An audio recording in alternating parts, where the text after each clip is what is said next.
I almost quit. I'm a country boy. I'm from West Virginia. I don't know nothing about this big time stuff. I never even asked to be big.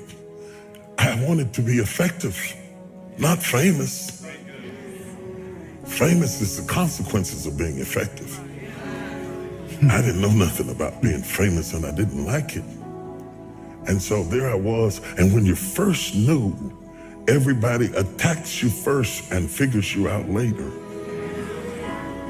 And the first time I was in the Washington Post, the article was so vicious it made me nauseous.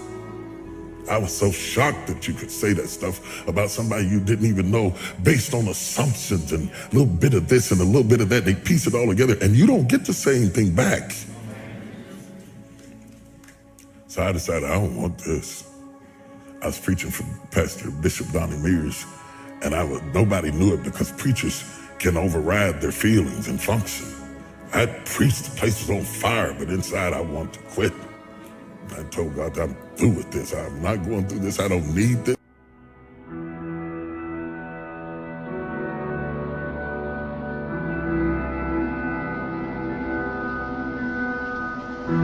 To anyone out there that's listening, that's started to go down in that hole, trapped in the chains of depression or addiction or rage. You're going through a tough time. Maybe you're walking through real depression. Maybe you are in a valley today that you've experienced the worst failure of your life and you are on the verge of giving up. Maybe you're here today and your marriage is on the rocks. Maybe you're here today and you're dealing with anxiety on a daily basis. You know what it's like to be in a lonely, dark place. You know what it's like to want to quit. You know what it's like when the pressure's overwhelming, when people expect your best, but you're at your worst. That is a moment of choice. That is a moment of decision. What will your response be? Are you going to sit back or are you going to step up? Adversity creates the perfect moment for audacity. It's in your adversity. The thing that comes out of you is what defines you. When life is squeezing you and pressure is on you, what's really inside of you? See, there's some people in this room right now that you need to hear this loud and clear. You need to get this in your spirit, because I don't know what you're walking through, but some of you right now, you are in a tough season. An event has happened and something's happened and maybe you have failed. But I want to remind you that failure is not final, it's formative. It is part of the process.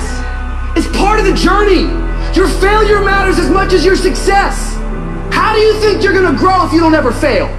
Yet some of you have failed and you have decided, well, guess what? I'm a failure. No, failure is an event. It is never a person. Just because you failed doesn't mean that you're a failure. In fact, failure is actually fuel for your future. The way that you grow, the way that you advance. You have to fail in order to succeed. The darker the night, the brighter the morning. This too shall pass. You're going to get through this thing. You might not be in control of the storm, but you can have the courage to face the storm and say, I'm not going to back down. I'm not going to run away. I'm going to walk through this thing because I believe this thing is leading me to another miracle. You see, the fight's not over if you've been knocked down. It's only over if you quit. If you make the decision to get up one more time, I'm telling you, you will win the fight.